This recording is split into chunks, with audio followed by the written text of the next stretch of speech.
this year, obviously you're working with the quarterbacks a lot in that group. Is that, do you think, is that a first year thing, or is that, do you see that as a long-term approach to coaching? That's the approach that we're going to take right now.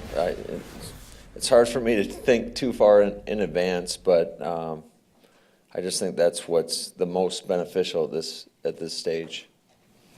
How much of your system in its totality would you like to have implemented by the end of, say, mini camp, going into training camp, and how much do you think there will be left to do? Yeah, we'd like to get the majority of it in. Certainly, this is a big evaluation stage for us to figure out exactly what we're going to be from an identity standpoint on the offensive side of the ball. But as far as like our installs that we're going to implement in training camp, we're kind of mirroring those as we go throughout OTAs. How much is that going to be a work in progress, you think, finding that identity? Or do you have a pretty good grasp of your roster just from your time with them now and kind of looking back on film and seeing what they've done in the past? Yeah, I think, I'd like to think that we have a pretty good grasp of what our guys are capable of doing, but until you really go through that process and give guys opportunities and put them in positions, you really don't know. And then certainly, just being the game that football is, you better be ready to adjust. So we'll work throughout that, throughout the OTA period, and even into training camp. Yeah, what have you thought about how the young guys have mixed in with the veterans so far?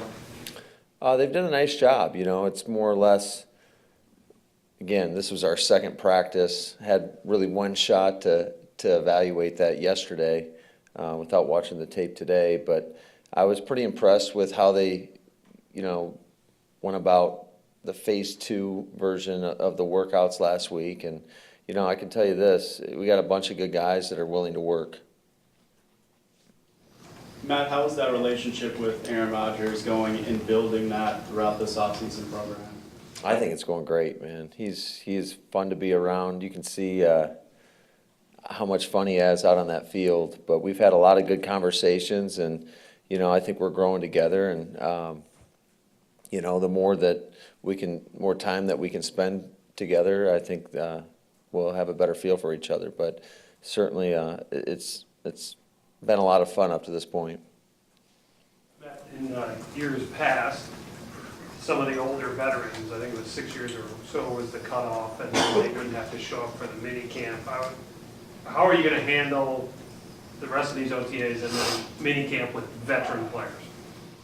Well, first of all, OTAs, it's voluntary, right? But the mini camp, we expect everybody to be there. Anytime you're implementing a new scheme, and it's only year 2 of the defensive scheme. So, but in terms of offense and special teams, that's brand new for these guys. So we want to take advantage of those days. I think it was around the 5th period, there was one drill where I saw running backs working with linebackers.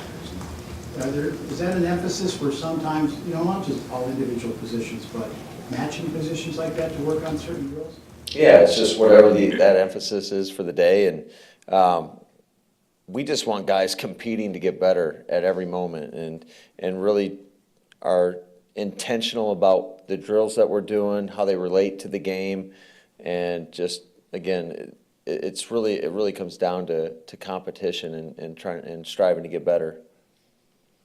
Matt, how do you handle a situation where a player requests to be traded? That's a great question. Honestly, that's something that I'm going to let Goody handle, and we'll go from there. Have you and Josh talked at all? I have not talked to him. Just curious, if watching your practice, would it be more similar to watching a San Francisco practice now, or an LA practice, or Tennessee? Yeah, it's kind of a combo, I think, of all 3 places, to be honest with you. I'm not quite sure what they're doing in San Francisco. There is some elements that, as far as the format that we took from Tennessee, as well as my time in LA. But I'd say they're all, honestly, I've looked at so many schedules and been a part of so many different systems. Like, they all are very, very similar in terms of the format, the number of plays, the type of periods that you have on a daily basis, and it really comes to, we're just trying to implement our systems right now.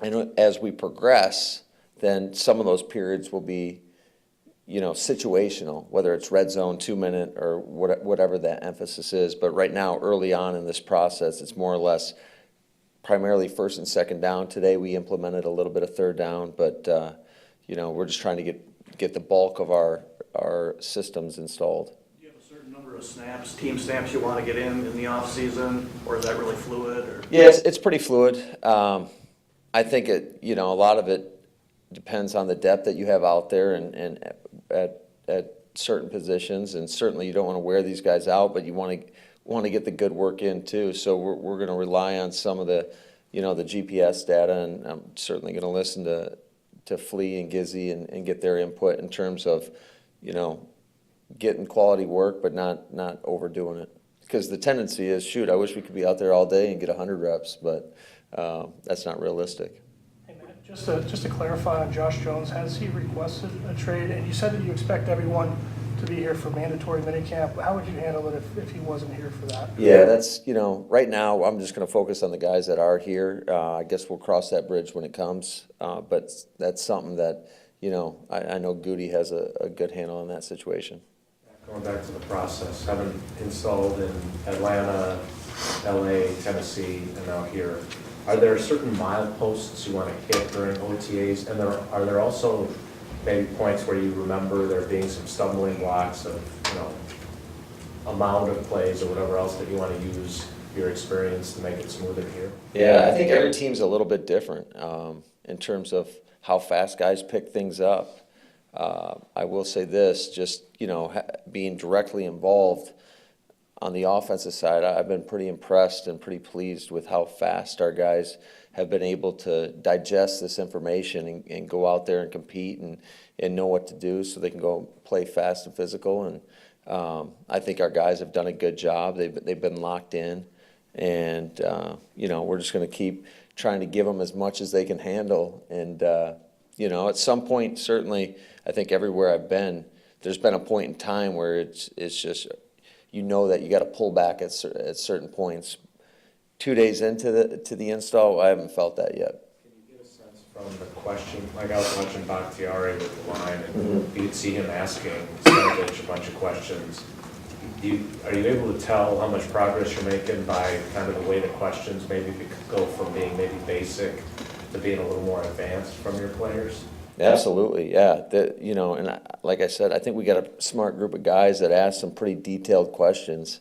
And, that's a credit to the knowledge base that was kind of put on them from the previous staff and, their past experiences, whether it's past coaches in college or whatever. When you look at your, your wide receivers, large number of young wide receivers, what are you looking for out of that group at this stage of the game? Yeah, just going out and competing and getting better on a daily basis. I know that's a pretty generic answer, but that's what we're trying to do. And the way I look at the receiver group in general is it's kind of like filling out a basketball roster. You need guys that have a certain area of expertise, and then it's our job as coaches to put those guys in position where they can showcase that skill set. So we do have a lot of young receivers, and again, we're just trying to see them improve on a daily basis. I feel like, just like most of these guys, they've been able to digest everything we've been able to give them, and they've shown improvement. You think there's some talent there from what you've seen so far? Yeah, there's a lot. I think there's a lot of young talent there. I'm excited about that group. Matt, Kevin King has played 47% of the games since he's been here. He's only finished 31%. But when you watch film, when he's on the field, what did you see there? He's a long, fast corner who can make plays on the football. So he's definitely an important part for us moving forward. Devontae is here, right? Mm-hmm. Is it what's keeping him out of the field? We just precautionary, And I think it's good, like was mentioned, we do have some young receivers, so that's a great opportunity for those other young guys to really get a bulk of the reps. I think everybody in here is pretty comfortable with the player that Devontae is, and we know what he's all about. Matt, how much can you accomplish with the offensive line and learning the outside zone now before you have pads on at camp? Obviously, you can, I would assume there's still a lot you can accomplish. Yeah, just, a lot of the philosophy of just running off the football. But you'll get a real taste of it once you get into training camp. You get the pads on, and then just how they progress, in those preseason games. But we ran the ball quite a bit today too, so we're not gonna shy away from that. We're still installing a system. Matt, we saw a bunch of special teams drills you were doing early in practice. Are there times that, like, even just watching certain guys do those drills, that they kind of jump out to you and you go, hey, maybe that could be a real key guy for us on special teams? Yeah, and not only special teams, because a lot of times you can just see the athleticism of those guys in those drills that they're doing, and you can get excited about a skill set, and it's up to us to try to implement them, and use them in the right way. Matt, in your system, how differently are the traits that you're looking for in a perimeter and a slot receiver? Are those two pretty different positions and what you're looking for characteristic for that? Yeah, it's more, I guess, concept driven, not necessarily, slot versus outside receiver. It more or less has to do with what we're asking them to do, because just thinking back all the way to when we were in Atlanta, I think most people would agree, Julio Jones, those types of players are outside receivers, but there were a lot of times we put them inside to run different type of vertical routes, and just so defenses can't get a beat on where he's going to line up every play. So, I think if you watch practice, I think you saw almost all those receivers, EQ, Jamon was in the slot. All those guys were. I guess I was wondering if there's any discernible difference between just a characteristic standpoint of a slot guy, or if they're pretty interchangeable. Yeah, they can be. Again, I think it's just, are you asking a guy to run a choice route, or are you asking him to take the top off and run a vertical route? Because, that's why I think it's important to assemble your receiving core similar to how you would, a basketball team. You're not going to go out and play with 5 point guards. You know what I'm saying? You need a speed guy. You need a guy that's got that short area quickness that can separate and run those choice routes. Maybe it's 3rd and 4. So we'd like to have a couple guys that are versatile enough to do both of those things. Two more, please. Matt, I know you said it's early, but Darnell Savage was getting reps with first team today. What does it say about him that as a rookie, he's already able to be out there alongside Adrian at safety? Yeah, he's a smart guy. We're really excited about him. He is, again, it's like you said, it's still early, but he showed some good stuff in the rookie mini camp, and then I think yesterday he showed some good stuff. So we'll just take it day by day, and we'll see where it ends up. But certainly we're very excited about him. Matt, you were working with the quarterbacks on footwork for a while there in practice. Where is that process at? And then have you gotten a good feel for being a quarterback's coach at heart? How much time you get with them? Player also coaching the whole team during practice?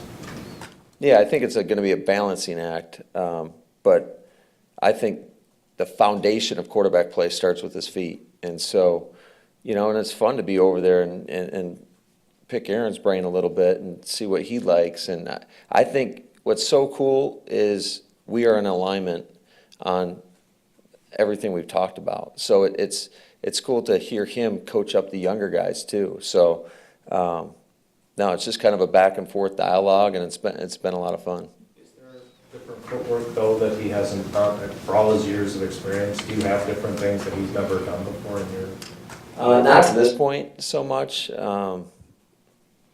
He's played a long time, so he's done a lot of different things. But there's some concepts and things of that nature that we're asking him to do that he hasn't done in his past. So we're trying to challenge him on a daily basis.